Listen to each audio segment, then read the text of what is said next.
Hello friends, welcome back to my channel নীলিমার small garden. দেখো চলে এসেছি পেঁপে গাছের চারা নিয়ে। এই পেঁপে গাছের চারাগুলো আমি নতুন করে আবার প্রতিস্থাপন করলাম, কারণ আমার জবা গাছের মধ্যে হয়েছিল দুটো পেঁপের চারা। কারণ ওই সবজির খোসা টোসাগুলো তো দিই, অনেক সময় সবজি ধোয়ার জল টল দিই, তো কোনো কারণে পেঁপের বীজ পড়েছিল, তো এই দুটো চারা হয়েছিল। তারপরে চারা দুটো দেখে এতই রোগ লাগলো, কি সুন্দর স্ট্রং আর খুব সুন্দর একটা সতেজ দুটো চারা। তার জন্য আমি দেখো ভাঙা সাজিটা, এই সাজিটা একদমই ভেঙে গেছে, তো একটু পাতলা কিন্তু জায়গাটা একটু চওড়া বড়। তো আমি কি করলাম, আমি দেখো সাদা যে হালকা যে ফাইবারের যে টিনগুলো থাকে সেইগুলো দিয়ে আমি একটু ঘেরাও করে নিয়েছি। দেখো পুরো কীভাবে করেছি, পুরো ওই সাজির মধ্যে ঢুকিয়ে দিয়ে তারপরে মাটি ঢেলে দিয়েছি। হ্যাঁ, তারপরে পুরো দেখো কি সুন্দর জায়গাটা ছড়িয়ে রাউন্ড হয়ে গেছে। এর মধ্যেই আমি দুটো চারা বসিয়ে দিয়েছি এবং এই মাটির মধ্যেই আমি কয়েকটা দোপাটি ফুলের বীজও ছড়িয়েছি। তো দেখা যাক এই গাছগুলো কতদিনে বড় হয়। তো ততক্ষণের জন্য প্রথম থেকে লাস্ট পর্যন্ত দেখতে থাকো, টেনে দেখো না, তাহলে বুঝতে পারবে এই গাছ পুরো বড় অবস্থাতেও আমি এই ভিডিওতেই শেয়ার করছি। তো দেখতে থাকো, চলো। আর দেখো পেঁপে গাছের যেহেতু মাটিটা একটু নরম, তাই এখন জল দিইনি, পরে আমি সময় বুঝে জল দিয়ে দেবো, ঠিক আছে? তো দেখতে থাকো লাস্ট পর্যন্ত, চলো। তো চলে এলাম বেশ কিছুদিন পর, দেখে বুঝতেই পারছো। এই যে দেখো, হ্যাঁ, পেঁপে গাছটা কত বড় হয়ে গেছে।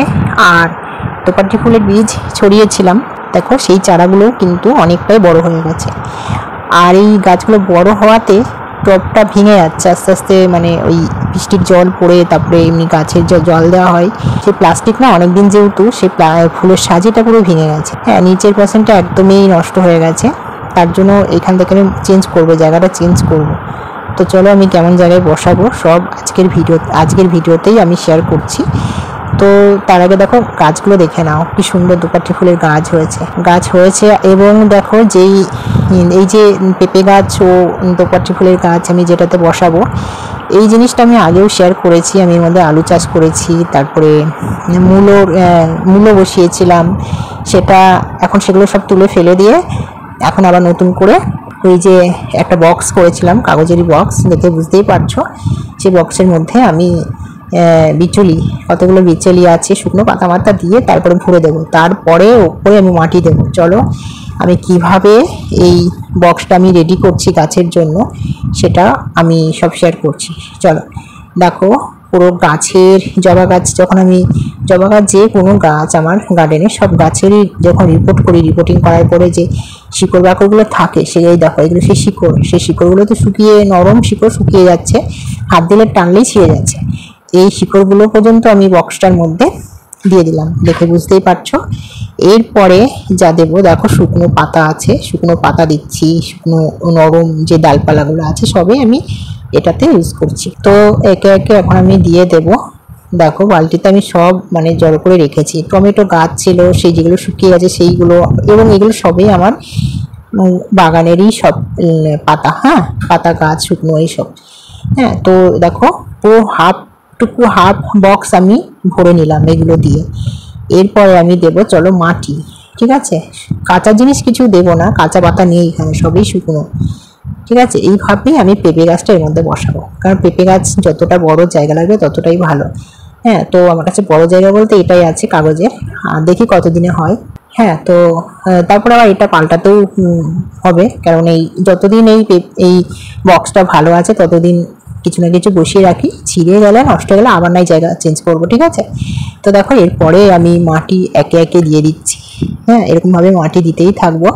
এরপরে চলো আসছি, মাটি এরকমভাবে ভরতেই থাকবো, হ্যাঁ, যতক্ষণ না ওই নিচের জিনিসগুলো মানে শুকনো পাতাগুলো যতক্ষণ না ঢেকে যাবে।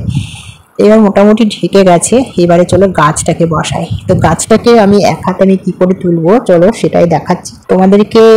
দেখানোর জন্য আমি আজকে একটু কষ্ট করব, কারণ মানে বেশি কষ্ট হবে, তার মধ্যেও তোমাদেরকে দেখাচ্ছি। দেখো এই যে ঝুড়ি, মানে ফুলের যে সাজিগুলো আছে, প্লাস্টিক সাজিগুলো, সেগুলো এখন তো রান্নাঘরেও ইউজ হয়। এই ঝুড়িগুলো অনেকে সবজি টবজি রাখে, তো এই ঝুড়িটাও আমার অনেকটাই বড় ছিল। দেখো মাটি তো পুরো রেডি হয়ে গেছে, মাটি দেওয়া হয়ে গেছে। হ্যাঁ, এবারে আমি চলো গাছটা কিভাবে আমি এই ভাঙা সাজিটার থেকে আমি সরাবো, দেখতে থাকো কিভাবে সরাচ্ছি। দেখো সাজিটা কিন্তু এতটাই খারাপ হয়ে গেছে, এক হাতে কি সুন্দর ভেঙে গেল। হ্যাঁ, এরকমভাবে ছাড়িয়ে যাচ্ছে, দেখতে পাচ্ছ একদমই ছাড়িয়ে যাচ্ছে। আমার আরও সুবিধা হয়ে গেল এই এক হাতে তোলার। হ্যাঁ, প্রথমে ভয় পাচ্ছিলাম যে এক হাতে পারবো কি না। তো দেখো সাজিটা পুরোটাই নষ্ট হয়ে গেছে, জলে ভেজে ভেজে। তাছাড়া প্লাস্টিকের জিনিস না, বেশি দিন লাস্টিং করে না, ঠিক আছে। তো দেখো আস্তে আস্তে যেটা দিয়ে আমি বেড়ার মতন করে ঘেরাও করেছিলাম সেটাও কিন্তু আস্তে আস্তে খুলে গেল। মানে যেটার সাপোর্টে আমি এই বেড়ার মতন ঘেরাও দিয়েছিলাম সেটাই থাকলো না, যেই সাপোর্টে করেছিলাম সেই সাপোর্টটাই তো দেখলে নিচে ফেলে দিলাম, গোল রাউন্ড যেটা প্লাস্টিকটা। হ্যাঁ, তার জন্য এটা নিজে থেকে দেখো আস্তে আস্তে খুলে যাচ্ছে। দেখো, তো আমার অনেকটাই সুবিধা হয়ে গেল তো এই ভাঙা টপটা থেকে, মানে ভাঙা সাজির থেকে গাছগুলোকে আলাদা করতে।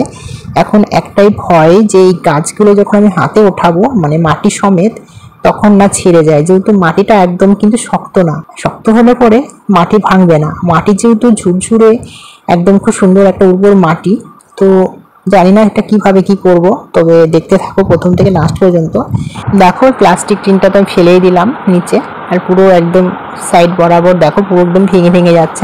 হাত দিয়ে প্লাস্টিক মানে ছাড়িয়ে ছাড়িয়ে নিচে দেখতে পাচ্ছ। এবার আস্তে করে এটাকে আমি উপরে উঠিয়ে নিলাম। দেখো, হ্যাঁ, আমি হাতের তালুতে যখন নিয়েছি গাছটা মাটি সমেত, তখন কিন্তু ভিডিওটা একটু বন্ধ করে নিয়েছিলাম। এবারে দেখো এক হাতে ভিডিও করছি, তাই তোমাদেরকে পুরোপুরি বোঝানোর জন্য, দেখানোর জন্য আমি এইভাবে ভিডিওটি করছি। নিচে একটা ট্রের মতন অবস্থা হয়ে গেছে, মনে হচ্ছে একটা ট্রের মধ্যে বা একটা থালার মধ্যে দেখো গাছগুলো রয়েছে।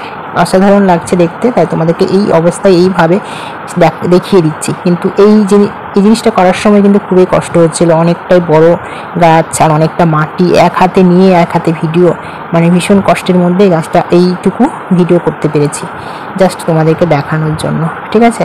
তো দেখো এইবারে আমি যে জিনিসটাকে ছাড়াচ্ছি, দেখো যে বলছিলাম না ট্রের মতন বা থালার মতন, এটা হচ্ছে ফুলের যে সাজির যে, মানে যেটা আমাদের গাছটা বসিয়েছিলাম তার নিচের অংশটা।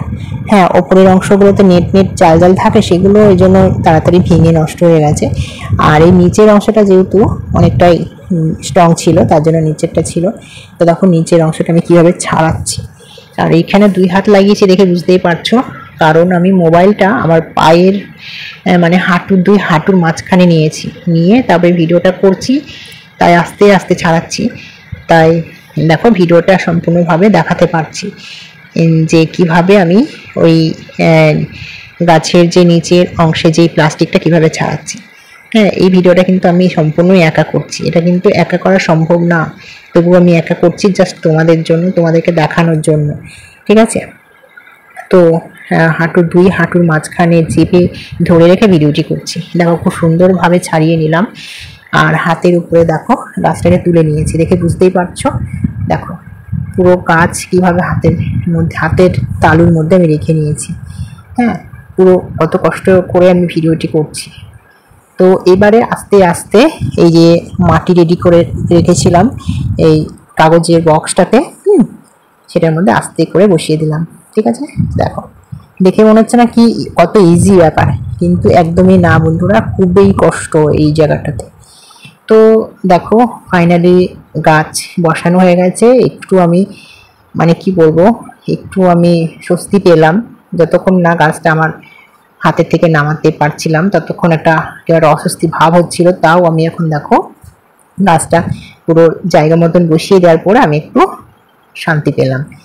তো এবারে একে একে আমি মাটি দিতে থাকবো। হ্যাঁ, এই দেখো মাটি একে একে দিয়ে দিচ্ছি। হ্যাঁ, এর মধ্যে না কিছুই নেই, এর মধ্যে কোকোপিট ও মাটি মেশানো আছে। হ্যাঁ, আর একটু জৈব সার, আমাদের হাতে তৈরি করা যে জৈব সার, নিজে বাড়িতে তৈরি করি, সেই জৈব সার দিয়ে মিক্স করে নিয়েছি। তো কোনো নিমখোলও দিইনি, কোনো ফাঙ্গিসাইডও কিচ্ছুই দিইনি। হ্যাঁ, তো এইভাবে আমি মাটি একে একে দিয়ে ভরে দেবো, যাতে গাছটা শিকড় পুরোপুরি মানে ভেতরে চলে যায়। উপরে শিকড় উঠে থাকলে অসুবিধা হবে। তো এমনিতেও এটাতে মাটি বেশি নেই। তো দেখো আরও ছোটো ছোটো দোপাটি ফুলের চারা হয়েছে, আর এই দোপাটি ফুলের চারাগুলো তুলব না, এর মধ্যেই থাক। হ্যাঁ, পেঁপে গাছও হোক, আর যেহেতু জায়গাটা বড় এর মধ্যেই থাক। তো মাটির মধ্যে ফাঙ্গিসাইডটা দিইনি, মিশিয়ে এখন দিচ্ছি। ফাঙ্গিসাইডটা জলের সাথে ভালো করে মিশিয়ে নেব, মিশিয়ে নিয়ে তারপরে গাছে দিয়ে দেবো, গাছের গোড়ায় ঢেলে দেবো। কারণ আরও ছোটো ছোটো দোপাটি ফুলের চারা হয়েছে, সেগুলো ঠিক থাকবে, ভালো থাকবে, পচে যাবে না, যেহেতু দোপাটি ফুলের কাণ্ড ভীষণ নরম, তার জন্য। আর তারপরে তো একটু টানাটানি হয়েছে না, এটাতে একটু ওই দোপাটি ফুলের শিকড় বাকড়গুলো কেটেও যেতে পারে, তো সেই ক্ষেত্রে পচেও যেতে পারে, নষ্ট হয়ে যেতে পারে তার জন্য। আর তারপরেও ওই একটু সবজির খোসার যে জৈব সার দেওয়া হয়েছে, সেটা তো অনেক সময় ফাঙ্গাস লেগে যেতে পারে, তার জন্য সাব ফাঙ্গিসাইডটাও দিয়ে দিলাম তার জন্য। ঠিক আছে, তো এই সাব ফাঙ্গিসাইডটা না দিলেও হয়। আমি এবারে সাব ফাঙ্গিসাইডটা দেওয়ার পরে একটু ছায়া ছেড়ে রেখে দেবো, গাছের নিচেই রেখে দেবো যাতে একটু ঠান্ডা থাকে, যেহেতু গাছটা একটু নতুন করে প্রতিস্থাপন করলাম। তারপরে ফিরে আসছি, চলো দেখতে থাকো লাস্ট পর্যন্ত। দেখো চলে এসেছি 8ই এপ্রিলের পর। হ্যাঁ, 8ই এপ্রিল মাসে আমি লাস্ট পেঁপে গাছগুলোকে ওই কাগজের যে বক্স সেটার মধ্যে বসিয়েছিলাম। আজকে আমি পরিবর্তন করেছি, একটু দেখে বুঝতেই পারছো। দেখো আজ এই মুহূর্তে আমি ভিডিওটি করে আনলাম, এই লাস্ট ভিডিওটি দেখতে পাচ্ছ। প্রচণ্ড রোদের তাপ সকালের দিকে, তবুও কিন্তু প্রচুর রোদ, আর টিনের উপরে তো পা রাখা যাচ্ছে না, পা পুরো তেতে যাচ্ছে। দেখো যে কাগজের যে বক্সটা ছিল সেটাকে বাতিল একদম করে দিয়েছে, কারণ টানা 2 দিন বৃষ্টি হয়েছিল, ওই পুরো ওটা নেতিয়ে গেছিলো, যার জন্য গাছগুলো ক্ষতি হয়ে যেত। তার জন্য আমি সেটার থেকে তুলে যে সেটার মধ্যে যেটা প্লাস্টিক ছিল সেই প্লাস্টিকটা রেখে একটা ফলের ট্রের মধ্যে বসিয়ে দিয়েছি। দেখো পেঁপে গাছটা কত বড় হয়ে গেছে, খুব ভালোভাবে বেড়ে উঠেছে পেঁপে গাছগুলো। দোষের মধ্যে 2টো গাছের মধ্যে একটা গাছ মারা গেছে, পাশে দোপাটি ফুল গাছ হয়েছে, সেটাতে ফুলও চলে এসেছে। তো ফ্রেন্ডস, আমার আজকের ভিডিওটি কেমন লাগলো অবশ্যই কমেন্টে জানিও, ভালো লাগলে লাইক করে দাও। তোমরা ভালো থেকো, চলো টাটা।